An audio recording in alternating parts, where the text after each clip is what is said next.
Hello and welcome friends, स्वागत है आप सभी का YouTube channel masters in ethical hacking पे। और आज मैं आप लोगों को बताने वाला हूँ किस तरह से किसी भी वाईफाई की जो कीज़ हैं वो आप कैप्चर कर सकते हैं। लेकिन लीगल पर्पस इसका जो है बताने का वो यही है कि कई बार हम अपने वाईफाई की भूल जाते हैं, या फिर कई बार अगर हम पेनिट्रेशन टेस्टिंग की बात करें कि भाई किसी भी जो वाईफाई का जो हमने सर्विसेज दे रखी है वो स्ट्रॉन्ग बनानी है, तो उसकी टेस्टिंग हम बहुत अच्छे से कर सकते। तो exactly as a cyber security expert penetration testers आपको इसकी ज़रूरत पड़ सकती है, और स्पेशली इसका डिज़ाइन इसीलिए किया गया है। लेकिन कुछ लोग इनका मिसयूज़ भी करते हैं, तो डेफिनेटली मैं बताना चाहूँगा कि ये बिल्कुल भी मिसयूज़ अगर आप करेंगे तो डेफिनेटली वो गलत है। जैसे कि आप सभी जानते हैं साइबर क्राइम, तो उसके अंदर आप आ सकते हैं। तो डेफिनेटली अपने पीसी पे आप प्रैक्टिस कर सकते हैं पेनिट्रेशन टेस्टिंग के लिए, और वो सारे कामों के लिए काफ़ी बेहतरीन ऑप्शन है।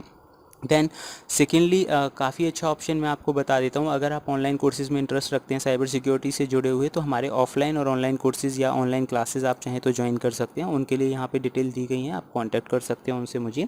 एंड सेकेंडली अब हम जिस टूल की बात कर रहे थे उस टूल का नाम है वाईफाई। सबसे अच्छी बात मुझे इसकी ये लगी कि ये ऑटोमेटेड कर देता है सारी चीज़ें, मतलब ज़्यादा सेटिंग और टेस्टिंग वगैरह करने की हमें ज़रूरत नहीं होती है। इसके लिए आपके पास एक वाईफाई कार्ड होना चाहिए 802.11n, यानी कोई भी ऐसा वाईफाई कार्ड जो मॉनिटर मोड सपोर्ट करता हो, एंड वो वाईफाई कार्ड आपको ज़रूर चाहिए। उसके बाद ये अच्छे से काम करेगा। अब ये वर्क कैसे करता है वो मैं बता देता हूँ। तो सबसे पहले हम बात कर लेते हैं इसके वर्क के बारे में कि ये कैसे वर्क करेगा। तो आप देखिए, इसके कोड को मैं सबसे पहले कॉपी कर लेता हूँ। जो इसका कोड है, तो यहाँ पे मैंने कोड को कर लिया है कॉपी, और अब हम इसे यूज़ करने वाले हैं टर्मिनल के अंदर। तो हमें क्या करना है, लाइकवाइज जैसे कि हमने पहले किया था, टर्मिनल में कमांड देनी है गिट क्लोन, और गिट क्लोन करने के बाद मैं यहाँ उसको पेस्ट कर देता हूँ, एड्रेस को एंटर कर देता हूँ। तो आप ये देखेंगे मैंने ऑलरेडी ये फोल्डर था पहले किया हुआ था, लेकिन आप देखिए थोड़ा सा टाइम लगेगा। ये डिपेंड करता है इंटरनेट की स्पीड के ऊपर, उसे कॉपी होने में जो भी टाइम है। इसकी एक और ख़ास चीज़ मैं आपको बता देता हूँ, वाईफाई का वर्जन 1 ऑलरेडी काली लिनक्स के अंदर होता ही है पहले से। अगर नहीं भी है तो आप इसका लेटेस्ट वर्जन ले सकते हैं। ओके, ये हो चुका है कॉपी। उसके बाद नेक्स्ट स्टेप हमें क्या करना है, ls कमांड दे देते हैं, और ये जो फोल्डर है उसके अंदर हमें जाना है cd space wifi 2।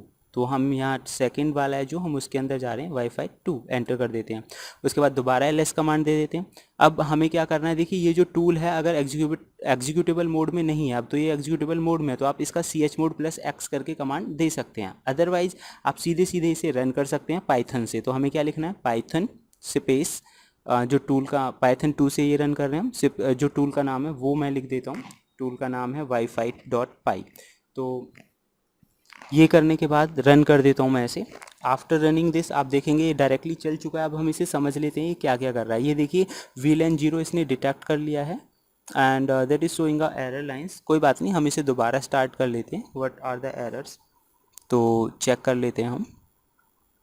Okay, monitor mode देखिए, पहले मॉनिटर मोड इसका इनेबल नहीं था, इसने ऑटोमेटिकली मॉनिटर मोड को इनेबल कर दिया है। तो ये प्रॉब्लम आपके साथ भी आ सकती है, तो उसमें ज़्यादा टेंशन लेने वाली बात नहीं है। इन सब के अलावा ये आपको दिखा रहा है, ये जो ऐप हैं HCX डंप टूल, ये आपको अलग से इंस्टॉल कर लेने हैं। इनकी लोकेशन यहाँ पे लिखी हुई है, आप चाहें तो उसे इंस्टॉल कर सकते हैं, और किल की प्रोसेस के बारे में भी लिखा हुआ है। चलिए, तो अब ये कह रहा है कि आपको जो इसने टूल्स को कैप्चर किया है उनकी लिस्ट हमें यहाँ पर मिल गई है।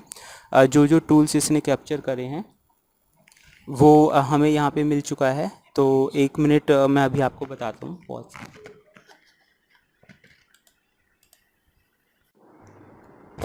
सो गाइज़, आप देख सकते हैं जितनी भी वाईफाई नेटवर्क हैं हमारे आसपास के, उसने उन्हें कैप्चर कर लिया है। इसमें हम जो काम करने वाले हैं मैं अपने ही नेटवर्क पे आपको करके दिखा रहा हूँ, और इसमें भी वर्ड लिस्ट का एक बहुत बड़ा रोल होता है। अगर वर्ड लिस्ट में वो पासवर्ड है तो ये आगे बढ़ेगा, अदरवाइज़ नहीं। तो देखिए MEH पे ही हम काम कर रहे हैं। जैसे कि मैंने बताया किसी पे भी करना गलत है, टेस्टिंग और सिक्योरिटी पर्पज़ के लिए आप इसका इस्तेमाल कर सकते हैं। तो ये कह रहा है कि जब भी आप रेडी हैं, ये देखिए 11 टारगेट इसे मिल चुके हैं, 9 क्लाइंट हैं।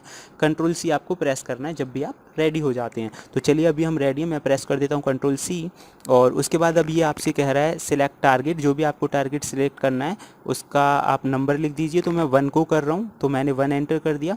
उसके बाद ये देखना आप, इसने हैंडशेक जो है कैप्चर कर लिया है। हैंडशेक की जो फाइल है, मतलब अब इसमें कम्युनिकेशन हो चुका है।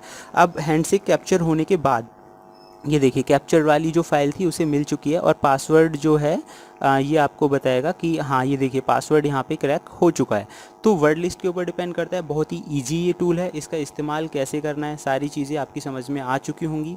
इन सभी के अलावा मैं आपको बता दूं हमारे जो लेटेस्ट कोर्सेज़ हैं उन पे काफ़ी अच्छा डिस्काउंट चल रहा है, आप चाहें तो वो वहाँ से परचेज कर सकते हैं, और किसी भी ऑनलाइन कोर्स के लिए आप मेरे को कांटेक्ट कर सकते हैं इवन। और अगर ऐसी बेहतरीन वीडियो आपको चाहिए तो देखते रहिए YouTube channel masters in ethical hacking, and subscribe करना बिल्कुल ना भूलें फ्रेंड्स। फिलहाल के लिए सिर्फ इतना ही, थैंक यू, गुड बाय।